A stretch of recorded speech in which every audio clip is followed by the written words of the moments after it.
एक गांव में एक अमीर जमींदार रहता था। उसे अपने पैसों पर बड़ा घमंड था। जितने अधिक पैसे उसके पास थे, उतना ही वह कंजूस भी था।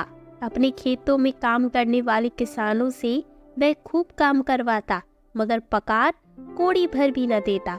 मजबूर गरीब किसान मन मार कर उसके खेत में काम करते। उसी गांव में रामू नामक एक किसान रहता था। उसके पास थोड़ी सी जमीन थी। उसी में खेती बाड़ी कर वह अपना और अपने परिवार का गुजारा चलाता था। रामू बड़ा मेहनती था। वह दिन भर अपने खेत में काम करता और अपनी मेहनत के दम पर इतनी फसल प्राप्त कर लेता कि अपने परिवार के लिए 2 वक्त की रोटी जुटा सके। गांव के बाकी किसानों के पास रामू के मुकाबले अधिक जमीनें थीं। वे रामू की मेहनत देखकर हैरान होते कि कैसे इतनी सी जमीन में वह इतनी फसल उगा लेता है। एक साल गांव में भयंकर सूखा पड़ा। बिना बारिश के खेत खलिहान सूखने लगे। गरीब किसानों के पास सिंचाई की कोई व्यवस्था न थी। वे सिंचाई के लिए बारिश पर ही निर्भर थे, इसीलिए उनकी सारी फसल बर्बाद हो गई। रामू के साथ भी यही हुआ। अपने छोटे से खेत में वह किसी तरह अपने परिवार का पालन पोषण कर रहा था। अब उनके सामने भूखे मरने की नौबत आ गई। मजबूरी के कारण वह गांव के जमींदार के पास कर्ज मांगने गया। जमींदार कंजूस तो था।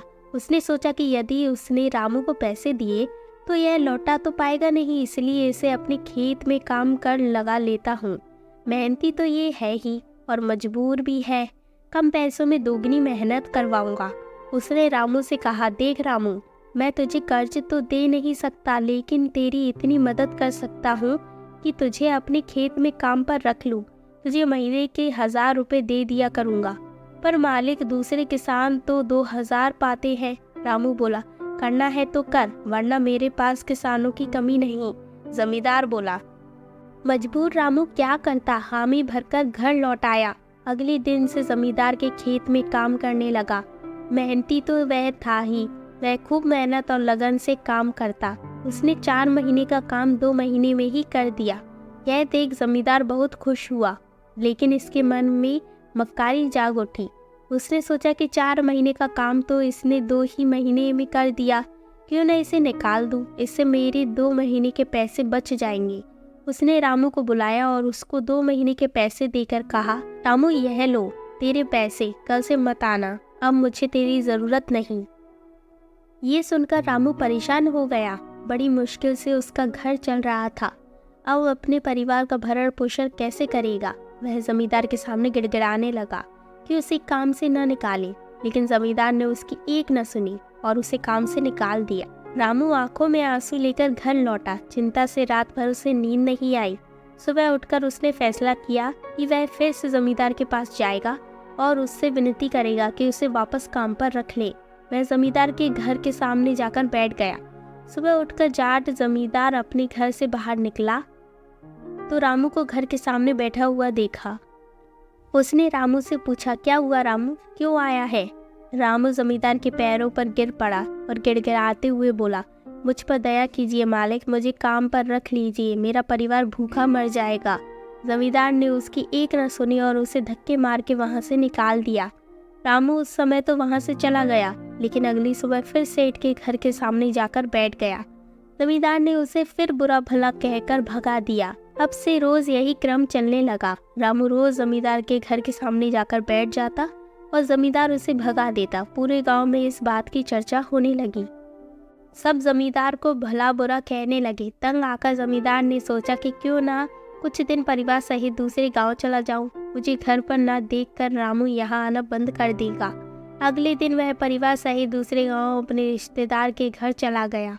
10-15 दिन रिश्तेदार के घर रहने के बाद जब वह अपने घर लौटा तो मोहन को अपने घर के सामने बैठा नहीं पाया।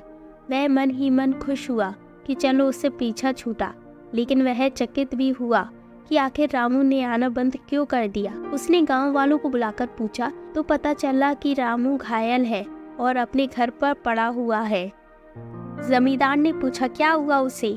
एक मजदूर ने कहा, मालिक, आप जब दूसरे गांव चले गए थे तब भी रामू आपके घर के सामने बैठा रहता था। एक दिन आपका खाली घर देखकर कुछ चोर चोरी करने के इरादे से आपके घर में घुसे, लेकिन वे रामू की नज़र में आ गई। रामू अपनी जान की परवाह न कर उनसे उलझ गया और उन्हें भगा दिया। उसके बीच हुई हाथापाई के कारण रामू घायल हो गया। ये जानकर जमींदार को खुद पर शर्म आने लगी कि उसने रामू के साथ कितना बुरा किया। लेकिन इसके बाद भी रामू उसके घर चोरी होने से बचाने के लिए चोरों से उलझ गया। वह पछताने लगा। उसने रामू के घर जाने का फैसला किया।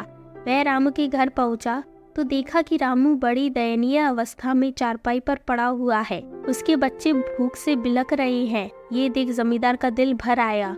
उसने रामू से अपने किए की माफ़ी मांगी, उसका इलाज करवाया और ठीक होने के बाद अच्छी पगार के साथ उसे फिर से काम पर रख लिया। धन्यवाद दोस्तों। अगर आपको यह कहानी पसंद आई हो तो हमारे चैनल को सब्सक्राइब ज़रूर करें।